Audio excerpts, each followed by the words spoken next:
Bismillahirrahmanirrahim. Assalamualaikum warahmatullahi wabarakatuh. Saya Istihoroh Nur Zaman, dosen Prodi Pendidikan Guru Sekolah Dasar Universitas Pendidikan Indonesia, Kampus Tasikmalaya. Pada kesempatan ini, saya akan menjabarkan secara spesifik kaitan pengajaran yang saya lakukan sebagai bagian dari Tridharma Perguruan Tinggi. Mata kuliah ini berfokus pada pembelajaran bahasa dan sastra Indonesia di kelas awal, sesuai dengan keahlian saya di bidang pendidikan dasar dengan keminatan bahasa Indonesia. Mata kuliah ini diperuntukkan bagi mahasiswa S1 Pendidikan Guru Sekolah Dasar yang berada pada semester 2 dan telah lulus mata kuliah konsep dasar bahasa Indonesia di semester 1 dengan kode mata kuliah GD 01 dan bobot 3 SKS yang diimplementasikan untuk 16 kali pertemuan, 14 kali tatap muka, 2 kali pertemuan untuk UTS dan UAS. Mata kuliah ini menjabarkan 2 fase.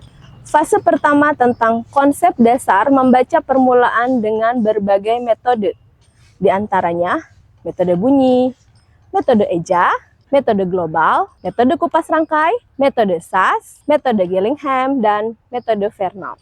Pada fase kedua, menjabarkan tentang pembelajaran sastra yang mengakomodasi hierarki pembelajaran sastra, dimulai dari konsep, pendekatan, metode, penentuan bahan ajar, media, penyusunan lembar kerja siswa, hingga penilaian pada pembelajaran sastra. Sehingga mahasiswa dapat menyusun perangkat pembelajaran bahasa dan sastra Indonesia di kelas awal.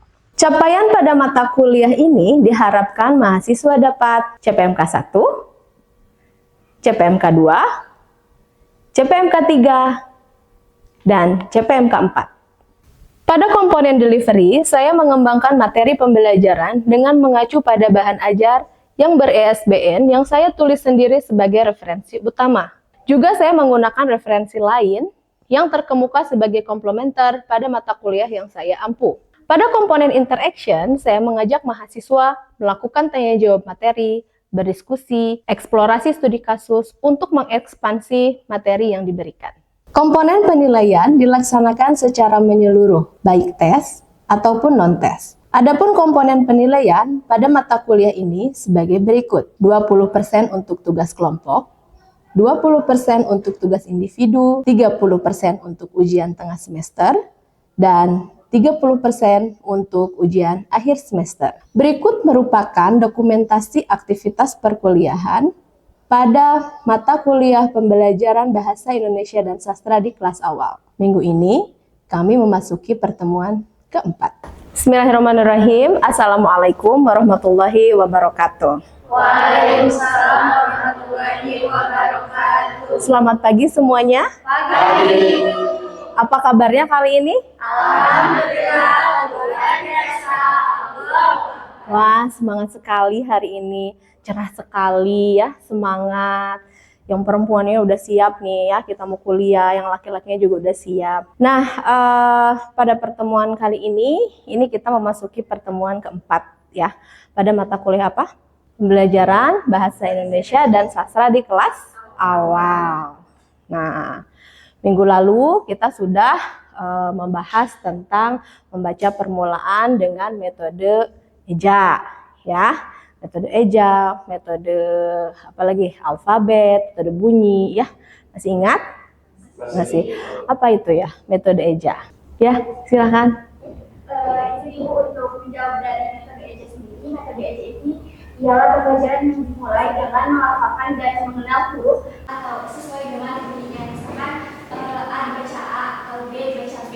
Nah, bagus ya.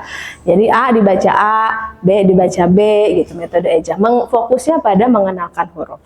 Nah, kali ini kita sudah masuk di pertemuan keempat, yaitu pembelajaran dengan menggunakan metode kupas rangkai. Namun sebelumnya kita berdoa dulu ya, karena belum berdoa, pimpin doa dulu. Semoga pembelajaran kali ini berjalan dengan lancar ya dan dimudahkan. Silakan untuk pimpin doa. Baik, sebelum memulai kuliah pada hari ini, baiknya kita berdoa terlebih dahulu. Hari ini semuanya hadir? Coba cek kehadiran. Ibu akan mengecek kehadiran. Windri hadir ya. Kemudian Tendi, Puja, ada yang tidak hadir? Oh, tidak ada ya? Hadir semua? Nah, alhamdulillah ya, hadir semua, berarti sehat semua. Baik, kita mulai saja pembelajaran hari ini. Pertemuan keempat dengan tema metode kupas rangkai. Ya, hari ini pertemuan keempat kita masuk di metode pembelajaran membaca kupas rangkai. Jadi, membaca permulaan merupakan tahap awal kemampuan membaca. Jadi tahap awal artinya itu harus jadi anak-anak itu harus disiapkan dengan melek huruf terlebih dahulu. Pada tahap ini seseorang belajar mengenal huruf, membentuk huruf menjadi suku kata, dan kemudian membuat kata. Jadi ada dua dalam proses membaca itu ya, membaca permulaan. Melek huruf, dalam membaca permulaan ini adalah fokusnya di melek huruf. Nanti ada lagi membaca lanjut, ya, melek huruf dan ada melek wacana. Kalau melek wacana itu sudah lebih ke mengkonstruk apa yang dia baca gitu. Nah, menurut Snow dalam early grade literasi dia mengatakan bahwasanya skill atau kemampuan yang harus didapatkan atau diakomodasi di kelas awal itu masuk ke dalam kategori constraint skill. Constraint skill itu di mana skillnya itu skill yang terbatas dan harus sampai tuntas. Belajar alfabet, huruf, mengenal huruf itu harus di kelas awal. Kemudian lanjut itu masuk ke unconstrained skill atau skill di mana yang tidak terbatas. Kan pengetahuan itu bertambah ya, makin luas, makin nambah. Nah, itu pengetahuan itu kan bertambah. Itu masuk di kategori unconstrained skill, pengetahuan yang tidak terbatas. Jadi kalau mau masuk ke unconstrained skill, itu harus tuntas dulu di constrained skillnya, atau harus tuntas dulu di melek hurufnya sebelum melek wacana. Itu harus selesai, karena bagaimana seseorang atau anak bisa mampu membaca kategori unconstrained skill kalau yang constrained skillnya tidak selesai, tidak tuntas. Tadi membaca permulaan sudah.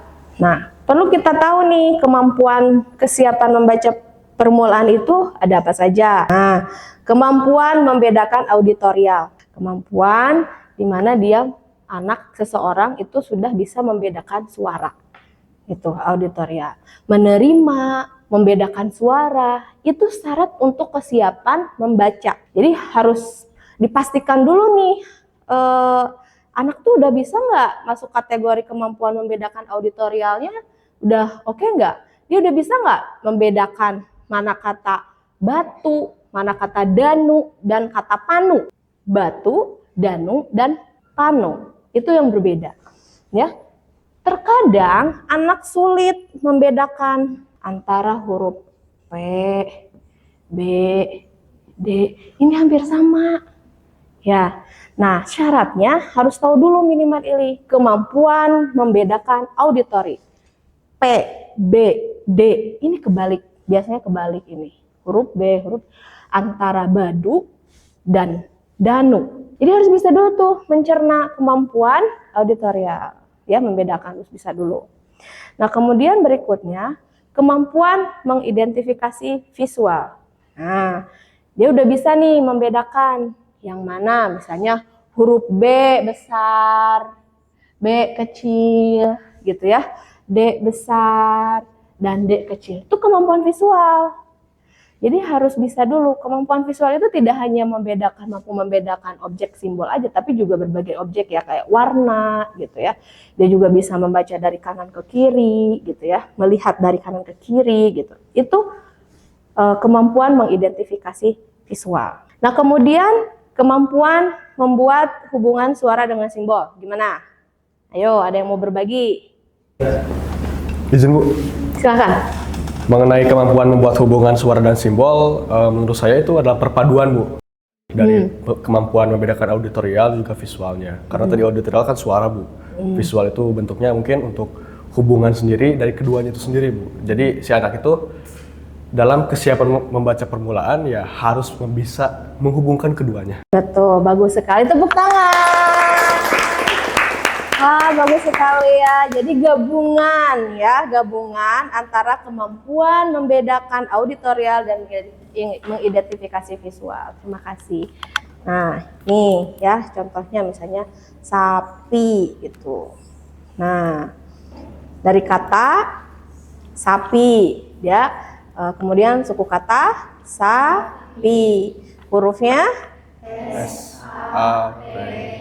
nah, kemudian sapi. Nah, terakhir jadi sapi.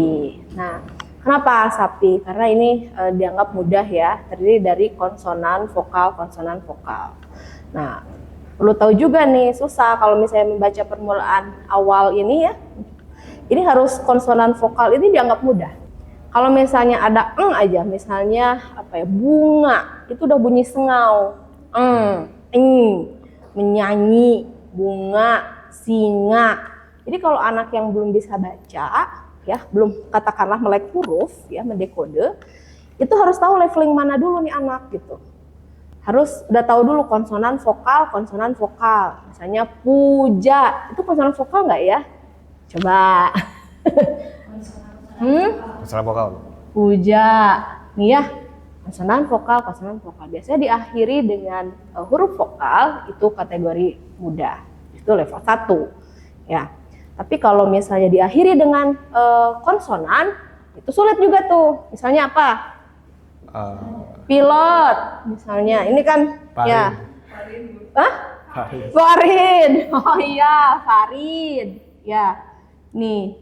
Ini konsonan akhirnya. Ini susah. Jadi kalau pastikan dulu anak sudah tahu huruf vokal. Ya, belakangnya vokal gitu ya. Konsonan vokal. Sapi, kuda. Kalau hanya gambar sih Ibu yakin anak-anak juga udah ngerti ya. Ini gambar apa? Sapi. Tapi ketika ada simbol ya, kita siapkan bahwa sapi itu terdiri dari S, A, P, dan I. Itu kalau misalnya belum bisa baca itu ada susah. Ya, makanya kita pastikan dulu konsonan vokal. Baru nanti naik lagi nih ke konsonannya di akhir misalnya. Naik lagi levelnya ke bunyi sengau, ya. Bunyi swah, nya. Nah, itu kata yang mengandung huruf NGA, NYA gitu. Nah, faktor-faktor yang mempengaruhi kemampuan membaca. Ada faktor fisiologis. Apa itu faktor fisiologis? Gimana? Faktor fisiologis. Ya, Lena. Biasanya mengenai fisik kayak penglihatan. Betul. Ya, penglihatan, pendengaran itu akan sangat mempengaruhi membaca anak. Ya, bagaimana anak bisa membaca kalau misalnya ada dia bermasalah dengan penglihatannya. Bagaimana anak mau bisa baca kalau dia bermasalah dengan pendengarannya. Termasuk ini juga loh kalau kata ibu. Anak-anak itu misalnya habis olahraga tuh lari-lari gitu ya. Terus pas masuk kelas, ibu gurunya, nah sini kita baca ya, baca. Nah, itu faktor fisiologis juga. Jadi tertekan. Dalam keadaan capek, anak harus bisa baca. Nah, itu faktor fisiologis. Ya, jadi ada beberapa faktor. Kemudian faktor kedua, faktor intelektual. Jadi faktor intelektual ini akan sangat mempengaruhi terhadap kemampuan membaca anak gitu ya. Nah, anak yang intelektualnya tinggi tentu dia akan cepat membaca, cepat. Tapi kalau anak yang intelektualnya kurang, pasti dia memerlukan waktu, bukan tidak bisa. Karena kategori belajar itu, kategori learners itu, menurut David Smith dalam Pendidikan untuk Semua, itu ada beberapa kategori. Ada kategori fast learners, ada yang kategorinya normal learners, dan ada yang kategorinya slow learners. Nah, yang fast learner itu bisa saja kita sampaikan satu kali selesai dia paham. Udah, itu fast learner. Normal learner itu 3 kali. Kalau misalnya kita masih membaca 1 kali, 2 kali, 3 kali, atau membangun persepsi dari apa yang disampaikan oleh dosen misalnya, itu sampai 3 kali, itu masih dikatakan normal. Jadi santai aja ya. Nah, kalian termasuk bagian yang mana? Nah, kemudian yang ketiga itu slow learners. Nah, slow learners itu 6 kali. 6 kali kita memberikan pemahaman kepada anak, kita kasih informasi ke anak 6 kali, itu kategori slow learners. Ya. Nah, kalau di bawah itu udah kategorinya yang sulit gitu. Yang 6 kali mungkin masih bisa, asal dengan continue atau berulang. Berulang, sampaikan ya, ini A, B, terus aja diulang-ulang. Harus sampai 6 kali, itu yang slow learners. Jadi kategori anak kita juga harus tahu, ini anak juga pada level mana nih gitu, sehingga akan sangat mempengaruhi kemampuan membacanya. Nah, kemudian faktor psikologis. Nah, faktor psikologis, ada yang mau berbagi? Silakan. Iya, Puja. Faktor psikologis ini mencakup kondisi emosi, kemudian motivasi dan kepercayaan diri anak. Nah, motivasi ya. Tepuk tangan dong. Motivasi, minat ya. Makanya nih, gimana cara guru untuk membangun minat anak, membangun motivasi anak biar anak mau baca? Maka disiapkan bahan bacaan yang full color, tahu kan ya? Biasa mengatakan bahwa usia 7 sampai 11 tahun itu berada pada operasional konkret. Maka seyogianya ya guru mempersiapkan bahan bacaan dengan penuh warna gitu ya. Jadi gimana caranya supaya anak itu minat sama baca gitu ya.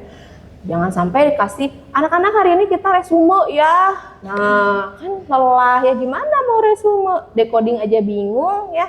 Membedakan huruf B, huruf D, huruf P juga masih bingung. Nah, kemudian berikutnya ada faktor lingkungan. Ya, silahkan faktor lingkungan. Ya, boleh? Mungkin masih anak itu tidak bisa membaca karena memang di lingkungan keluarganya Ya. masalah atau problem yang membuat dia tidak bisa belajar, atau dia lebih sibuk terhadap pekerjaan Ya. atau apa daripada membaca. Ya, betul ya. Itu faktor lingkungan. Di rumah ibunya main HP, bapaknya main HP, gimana ya mau membentuk anak mau baca gitu. Jadi faktor lingkungan juga akan sangat mempengaruhi terhadap kemampuan membaca anak gitu. Nah, ini menurut Rahim tahun 2009 halaman 15 sampai 16. Nah, sekarang gimana nih supaya strategi seperti apa? Supaya di membaca permulaan itu anak memudahkan ya untuk membedakan huruf gitu ya, suku kata. Ini ada yang namanya dengan metode kupas rangkai. Metode kupas rangkai itu diawali dengan pengenalan suku kata, kemudian menjadi huruf, menjadi suku kata, dan perangkaian menjadi bentuk semula. Nah, ada 4 langkah. Pengenalan suku kata, perangkaian suku kata menjadi huruf, perangkaian huruf, dan perangkaian suku kata menjadi kata. Contohnya yang tadi. Mana? Nah, contohnya yang ini ya.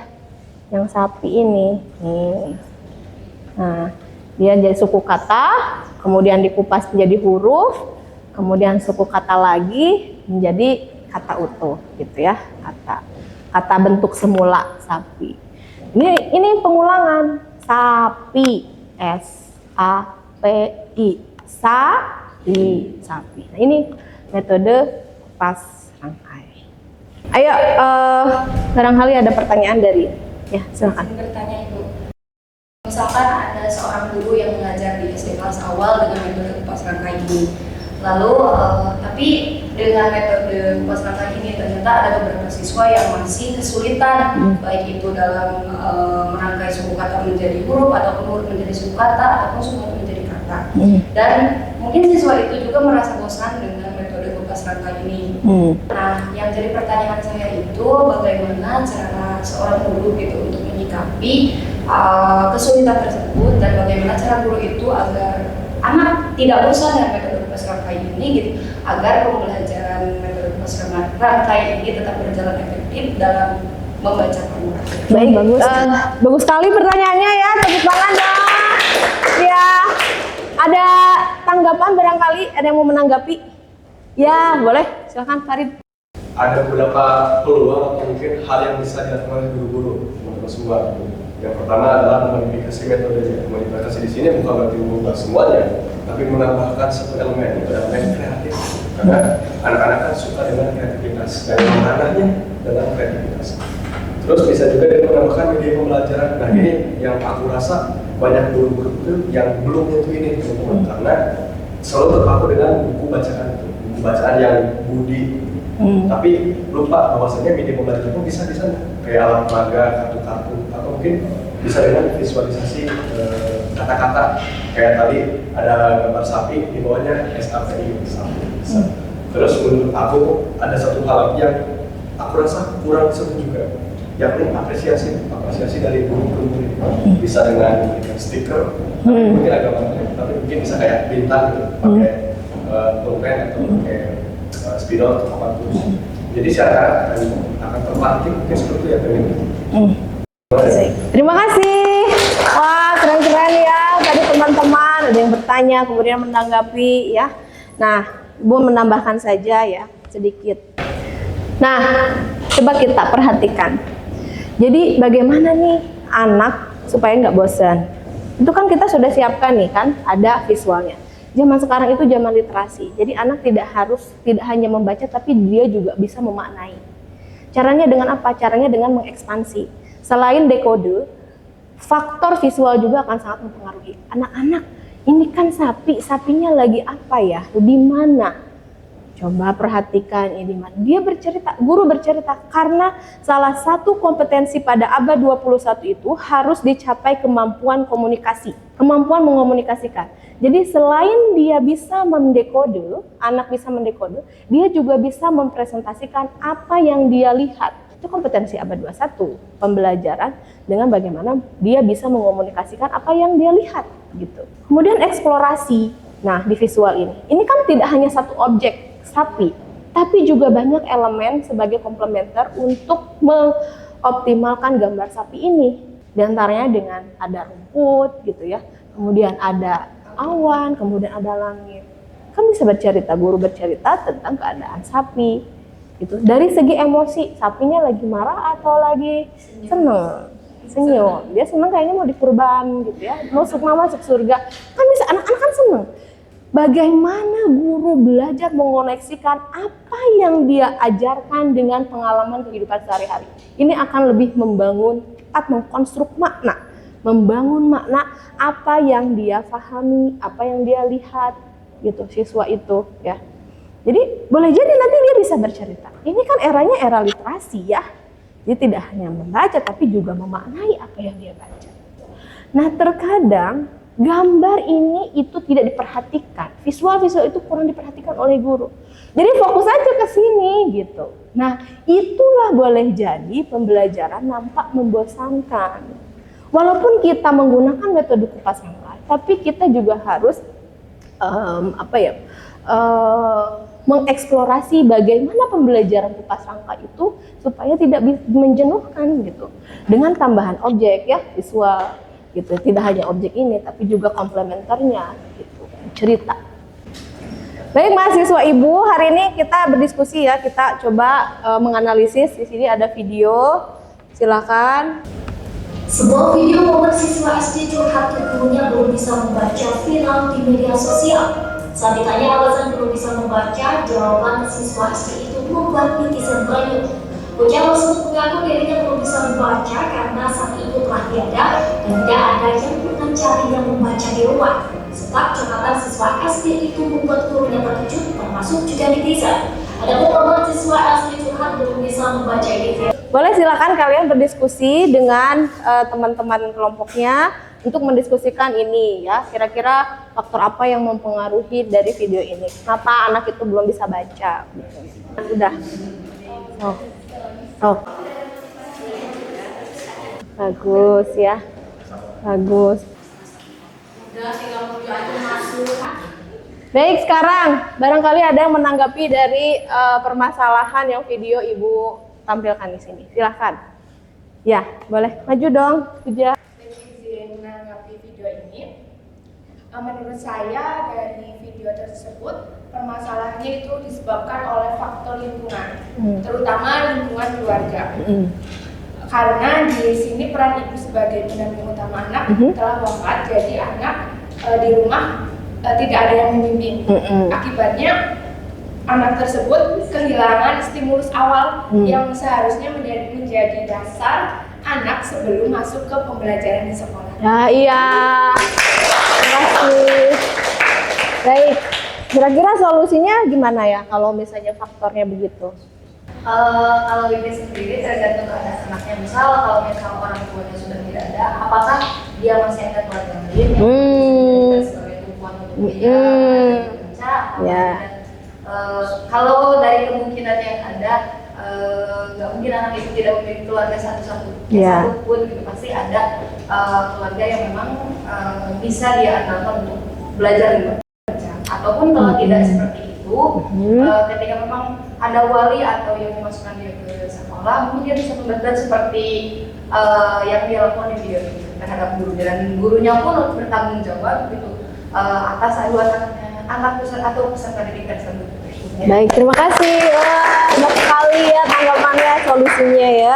Baik, kelompok berikutnya ada, barangkali ada yang mau menanggapi kaitan ini. Yuk, ke depan dong. Terima kasih Bu. Ini teman-teman semua mewakili kelompok 3. Ya. Kalau menurut kami Ibu di sini ada perbedaan dari kelompok 2. Iya. Karena menurut saya ada juga faktor psikologis selain lingkungan. Karena ketika tidak adanya sosok figur punten ya orang tua dalam mengajarkan kemampuan membaca, itu bisa mempengaruhi faktor psikologis. Psikologisnya jadi resah, gelisah, malu untuk belajar, mulai belajar. Terus kurangnya motivasi karena rasanya sudah telat belajar, sehingga sosok figur yang terpercaya untuk bisa dicurhati malah jadi guru. Memang bagus jadi guru di tempat dekat, tapi di mana betul tadi sosok keluarganya di mana? Itu kan merupakan sebuah menyedihkan juga ya untuk diterima oleh anak seusia si adik itu. Nah, iya. Terima kasih, wah keren sekali ya tanggapan-tanggapannya teman-teman, pada hebat-hebat hari ini. Nah, jadi tadi tanggapannya luar biasa ya. Dari kelompok 1 ini menanggapi bahwa ini ternyata ada faktor lingkungan gitu ya, karena orang tuanya sudah tidak ada. Tapi kelompok yang lain ada yang berbeda nih, ternyata faktor psikologis gitu ya. Oh ya boleh jadi ya, karena dia sedang tertekan gitu ya, resah, gelisah, sehingga agak kesulitan dia untuk fokus ya. Fokus bagaimana mendekode, bagaimana menyuarakan, membaca, begitu ya, memahami, mencerna apa yang dia baca, begitu. Jadi boleh jadi itu faktor-faktor itu akan sangat mempengaruhi terhadap kemampuan dalam membaca. Ya, silakan ini barcode quiznya. Ini kita akan merefleksi ya dari materi yang sudah tadi kita diskusikan, dan silakan di scan barcode untuk memudahkan.